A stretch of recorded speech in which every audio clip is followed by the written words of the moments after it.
시청자 여러분 그리고 장병 여러분 안녕하십니까? 국방뉴스를 전해드립니다. 그동안 육군에만 적용됐던 맞춤 특기병 제도가 해군과 공군까지 확대됩니다. 또 일반 분야와 기술 분야로 나눠 선발했던 해군과 해병대, 공군은 12월부터 기술 분야로 통합하고 학교 성적을 반영하지 않기로 했습니다. 오상영 기자의 보도입니다. 지난해 3월 육군에 도입된 맞춤 특기병 제도가 다음 달부터 해공군까지로 확대됩니다. 맞춤 특기병 제도는 고용노동부에서 추선하는 건설과 정비, 기계 등의 기술 훈련을 받고 해당 분야의 기술 특기병으로 지원하는 제도로 18살에서 24살의 고조리아 현역병 입영 대상자는 누구나 지원할 수 있습니다. 이와 함께 해군과 해병대, 공군은 2016년에 입대하는 12월 접수자부터 일반 모집병을 없애기로 했습니다. 모두 기술 분야로 통합하고 특히 학교 성적 반영도 폐지합니다. 해공군 및 해병대 모집 시에 성적 반영을 완전히 폐지하기로 했습니다. 그리고 자격, 면허, 전공 등 특기별 전문성 위주로 선발하는 방식을 개선하기로 했습니다. 기존에는 성적 35점, 출결 45점, 가산점 20점이었던 선발평가 요소를 자격 40점, 전공 30점, 출결사항 10점, 가산점 20점으로 바꿉니다. 이에 따라 해군과 해병대, 공군의 기술특기병에 선발되려면 일반계 고등학교 출신보다는 전문계 고등학교 졸업자가, 또 대학의 학부생인 1학년보다는 전공이 분리되는 2학년 이상의 재학생이 더 유리합니다. 육군은 자격과 면허가 없어도 지원이 가능했던 야전공병과 견인포, 자주포 등 4개 특기의 모집 선발을 폐지합니다. 모집병 선발평가 요소도 신체 등의 점수 대신 고교 출석률을 반영하기로 했습니다. 병무청은 또 매달 선발했던 동반 입대병과 직계가족병, 연고지 복무병도 다음 달부터 분기별로만 선발하기로 했습니다. 병무청은 이 같은 현역병 모집제도 개선과 함께 합격 가능 예측 자가진단 시스템을 구축해 12월 접수자부터 제공할 예정입니다. 이 시스템은 지원자가 합격 가능한 자격을 갖췄는지를 미리 확인할 수 있고 또 불합격했을 때에는 왜 불합격했는지 세부 배점 내역별 점수를 알 수 있습니다. 병무청은 이번 제도 개선으로 군 생활이 직장과 학업의 연장선이 될 수 있게 됐다며 앞으로도 더욱 합리적으로 제도를 개선해 나가겠다고 강조했습니다. 국방뉴스 오상현입니다. 국방부와 인천경제자유구역청이 인천 영종 미단시티 개발과 관련해 국무조정실 중재로 그동안 문제가 되었던 공군 레이더 기지 작전 제한 요소를 해결했습니다. 국방부와 인천경제자유구역청은 공군 레이더 위치보다 높은 건물이 기지 인근에 건축될 경우 건물의 반사파에 의해 레이더 운영 범위가 축소됨에 따라 발생되는 문제를 해소하기 위해 지난해 12월부터 기지 이전 등 여러 방안을 논의해왔습니다. 이 과정에서 인천경제청은 미단시티 내 최고층 건물의 높이를 170m에서 150m로 낮추는 방안을 제시했고 국방부는 전문기관의 적절성 검토 끝에 레이더의 높이를 49m 상향 조정 시 임무 수행이 가능하다는 결론을 내렸습니다. 이에 따라 국방부와 인천경제청은 복합 리조트 높이를 170m에서 150m로 낮추고 레이더를 49m 상향 설치하는 방안을 채택했습니다. 이번 합의를 통해 국방부는 현재보다 향상된 여건에서 방공작전을 수행할 수 있게 됐고 인천경제청은 지역경제 활성화를 위한 미단시티 개발 사업을 추진할 수 있게 됨으로써 안보와 경제가 상생하는 결과를 이끌어냈습니다. 전 세계 항공기와 방위산업 기술의 현재와 미래를 조망해 볼 수 있었던 서울 아덱스 2015가 지난 25일을 끝으로 6일간의 행사 일정을 모두 마무리했습니다. 이번 서울 아덱스 2015는 1996년 첫 전시회를 개최한 이후 국내 최대의 종합항공우주 방위산업 비즈니스 전문 전시회로 발돋움했다는 평가를 받았습니다. 서울 아덱스 공동운영본부는 이번 전시회에 32개국 386개 업체가 참가해 143억 6,100만 달러 규모의 수출 상담을 비롯해 11억 4,600만 달러의 행사장 계약과 MOU 체결 실적을 달성했다고 발표했습니다. 또한 비즈니스데이 나흘 동안 7만 9천여 명의 전문가들이 행사장을 찾았고 퍼블릭데이 이틀 동안에도 17만 6천여 명의 일반 관람객이 행사장을 방문하는 등 모두 25만 5천여 명이 항공우주와 방위산업에 대한 이해와 관심을 높이는 기회가 됐습니다. 다음 서울 아덱스 행사는 오는 2017년 10월 17일부터 6일간 개최될 예정입니다. 국방부가 국정원과 공동 주최한 2015년 대한민국 화이트햇 콘테스트의 하이라이트인 화이트해커 선포식이 열렸습니다. 사이버 보안에 대한 중요성이 강조되는 시점에서 화이트햇 콘테스트는 국내 4대 해킹 방어 대회로 발돋움했습니다. 원동환 중사의 보도입니다. 국방부와 국정원이 공동으로 개최한 2015년 대한민국 화이트햇 콘테스트가 26일 해커 선포식을 가졌습니다. 해커들은 이날 선포식에서 국가 사이버 안보를 위해 전문 인력이 될 것을 다짐했습니다. 이날 행사에는 최신 해킹 동향을 공유하고 전문가 초빙 강연을 통해 참여자들의 궁금증을 해소할 수 있는 시간을 마련했습니다. 또 해킹 시연과 무도 공연 등 다양한 볼거리도 제공했습니다. 한편 해킹 방어 대회는 서버를 해커의 공격으로부터 얼마나 정확하고 빠르게 방어하는지를 평가하는 것으로 분석 문제 풀이와 리포트 제출 형식으로 진행됐습니다. 이와 함께 지난 8월 17일부터 10월 18일까지 개최된 사이버 정책 기술 공모전에는 모두 25건의 작품이 접수됐습니다. 화이트 해커로 선발된 우수자원에게는 세계 권위의 해킹 대회 참가 자격과 해외 연수 등의 특전이 주어집니다. 올해로 3회째를 맞은 화이트의 콘테스트는 2014 국가정보보호백서에 국내 4대 해킹 방어대회로 소개되는 등 그 권위를 인정받고 있습니다. 국방뉴스 원동환입니다. 네, 우리나라 근현대 역사에서 빼놓을 수 없는 독립운동가인 안중근 의사가 의거한 지도 106년이 흘렀습니다. 하지만 아직 유해조차도 찾지 못한 안타까운 실정인데요. 안중근 의사의 유해가 고국으로 무사히 돌아오길 바라는 마음으로 안중근 의사 의거 106주년 기념식이 개최됐습니다. 송민아 기자의 보도입니다. 26일 남산에 위치한 안중근 의사 기념관에서는 안중근 의사 의거 106주년을 기리는 기념식이 개최됐습니다. 이날 기념식에는 박승춘 국가보훈처장과 박유철 광복회장을 비롯해 독립운동 관련 단체 회원과 시민 등 400여 명이 참석했습니다. 아직 우리는 안중근 의사 유해를 발굴해서 모셔오지 못하고 있습니다. 정부는 안중근 의사 유해 발굴을 위해서 모든 노력을 다하고 있습니다.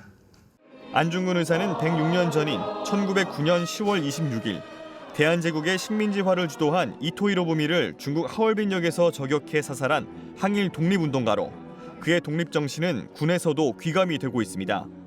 하지만 100여 년이 흐른 현재까지도 안중근 의사의 유해조차 찾지 못한 안타까운 상황. 이날 기념식에서 주식회사 KD캠 민남규 회장은 안 의사의 유해 발굴 사업을 위해 1억 원을 기부하며 기념식의 의미를 더했습니다.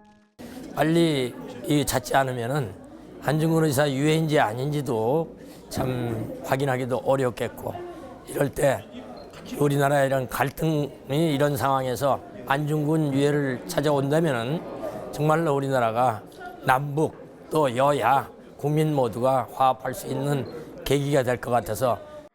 한편 중국 헤이룽장성 하얼빈역과 안중근 공원이 있는 부천시 등 곳곳에서도 그날의 의미를 되새기고 평화 통일을 기원하는 행사가 잇따라 열렸습니다. 국방뉴스 송민아입니다. 네, 제대군인과 함께하는 걷기대회 행사가 지난 24일 현충원에서 열렸습니다. 제대군인과 시민들은 가을길을 함께 걸으며 서로에게 감사하는 마음을 나눴습니다. 김하영 기자가 보도합니다. 지난 토요일 아침부터 많은 시민들이 국립서울현충원을 찾았습니다. 2015 제대군인 주간을 맞아 서울지방보훈청이 개최한 걷기대회에 참석하기 위해서입니다. 제대군인 주간은 국토 수호를 위해 헌신한 1000만 제대군인에게 감사를 전하는 기간으로 올해 4회째를 맞았습니다.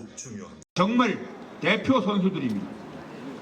국가감도 있고 애국심도 있고 책임감도 있고 정의감도 있고 리더십도 있고, 그런데 그것을 우리 일반 기업들이 잘 인식하지 못하고 있는데 제대군인에게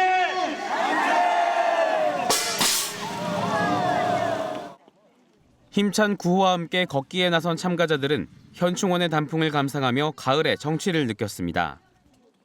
제대군인의 그 일자리와 그 국가에 대해서 공헌한 점에 대해서 다시 한번 인식을 하는 계기가 되어서 좋은 행사였던 것 같습니다. 서울지방보훈청은 걷기대회를 통해 국민들이 제대군인에 대해 친근한 인식과 감사하는 마음을 갖게 되기를 기대한다고 밝혔습니다. 이날 걷기 대회는 경품 추첨과 태권도 시범도 열려 가족 단위로 행사를 찾은 시민들을 즐겁게 했습니다. 국방뉴스 김하영입니다. 네, 이번에도 제대군인 관련 소식입니다. 국가보훈처 서울제대군인지원센터가 귀농, 귀촌을 희망하는 제대군인과 가족을 초청해 현지 체험 행사를 진행했습니다. 2박 3일 동안 전북 고창군 일대의 귀농인을 찾아 이야기를 듣고 농장을 직접 견학해보는 시간을 마련했는데요. 1일차 현장을 윤현수 기자가 취재했습니다. 귀농 교육이 한창인 전북 고창군의 한 농가. 비닐하우스에 모여 앉은 제대군인 가족이 귀농 이야기에 집중합니다. 50대 중반의 10년차 남녀 귀농인들이 전하는 경험담이 귀에 쏙쏙 들어옵니다. 귀농을 결심한 후 소방 공무원과 미대 교수직을 버리고 귀농하기까지 우여곡절부터 연고 없는 지역에서 땅을 일군 이야기. 씨를 뿌려 키우고 수확하고 판매를 위한 마케팅까지 혼자 감당해야 하는 고된 일상들. 철저한 준비와 꾸준한 노력만이 성공의 비결이라고 손꼽았습니다. 귀농귀촌이 그저 직업을 바꾸는 일이 아니라 삶을 바꾸는 일이라는 거에 대해서 깊이 숙고하셔야 될 것 같아요. 그래서 철저한 준비와 내가 살고 싶은 모습에 대한 생각이 깊이 동반돼야지만 제2의 삶에 대해서 시행착오 없이 잘 진행될 거라고 생각이 돼서 사전 준비를 좀 철저히 하고 오셨으면 좋겠다라고 말씀드리고 싶습니다.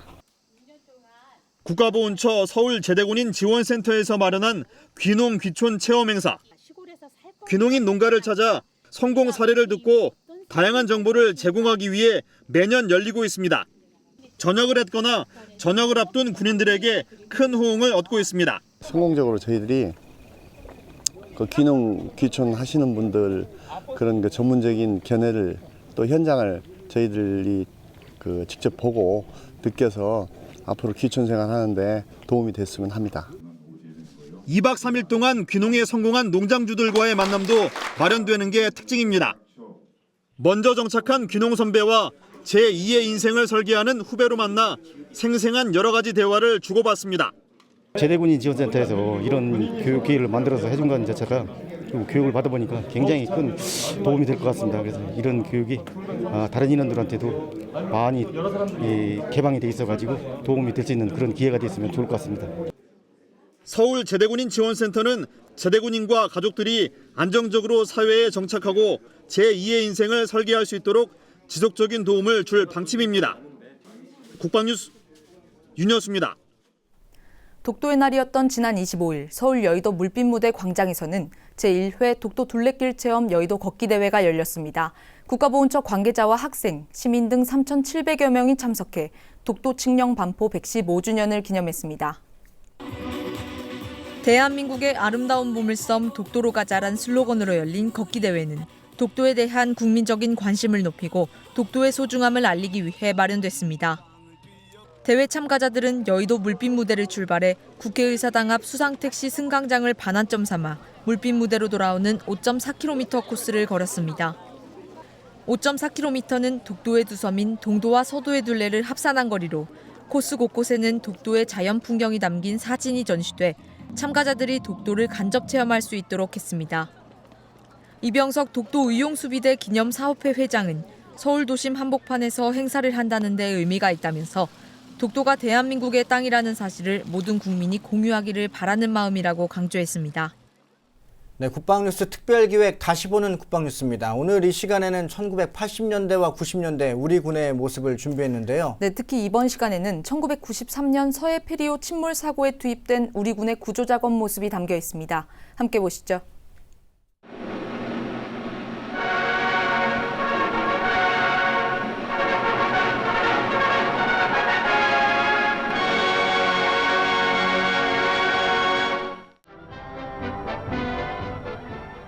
(26억) 아시아인의 영원한 전진과 평화를 다짐하는 스포츠의 제전 제9회 아시안 경기대회가 인도의 뉴델리에서 막이 올랐습니다. 이날 개막식에서 7번째로 입장한 대한민국 선수단.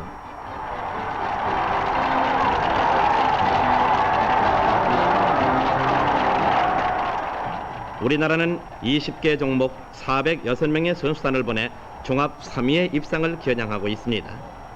특히 4년 후로 다가선 다음번 아시안 경기를 서울에서 치러야 하는 우리나라는 세계인의 비상한 관심 속에 여러모로 모범을 보여야만 했습니다.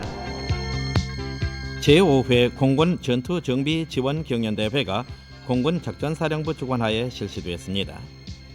그동안 기재를 순회하면서 평가했으나 올해부터는 평가 방법을 대폭 개선해서 순회평가, 학술평가, 실기평가로 각각 구분해서 평가했습니다.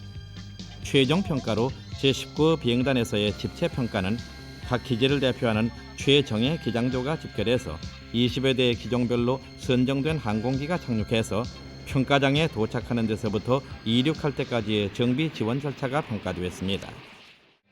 서해 회리호 인양 작업은 구조선인 설악호와 구미함을 비롯한 해군 함정, 그리고 해난 구조대와 수정폭파 특수대 장병 등 잠수요원 130여 명이 투입되어 군경 합동 구조단장 이지두 소장의 지휘 아래 일사불란하게 진행됐습니다.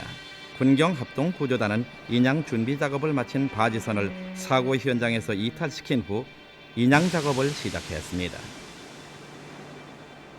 인양 작업을 개시한 지 15분 만에 물거품을 내뿜기 시작하던 서해 회리호는 드디어 30여 분 만에 선체를 드러냈습니다. 서해 회리호가 수면 위에 떠오르자 유족들은 오열을 참지 못했으며 해군 장병들은 시신과 유리품의 유실을 막기 위해 선체에 그물을 설치했습니다. 이날 작업에서 해군 장병들은 완벽한 준비와 민첩성을 발휘, 상황이 바뀔 때마다 즉각적인 조치를 취함으로써 관계자들로부터는 물론 유가족들로부터의 칭송을 독차지했습니다. 서해 회리호 해난 사고 발생 이후 해군 장병들의 눈부신 활동상은 문민 정부의 국정개혁 의지에 발맞추어 국민의 군대로 거듭 태어나고 있는 신국군상을 대변하기에 충분한 것이었습니다. 네, 육군에만 적용됐던 맞춤 특기병 제도가 해군과 공군까지 확대된다는 소식 전해드렸습니다.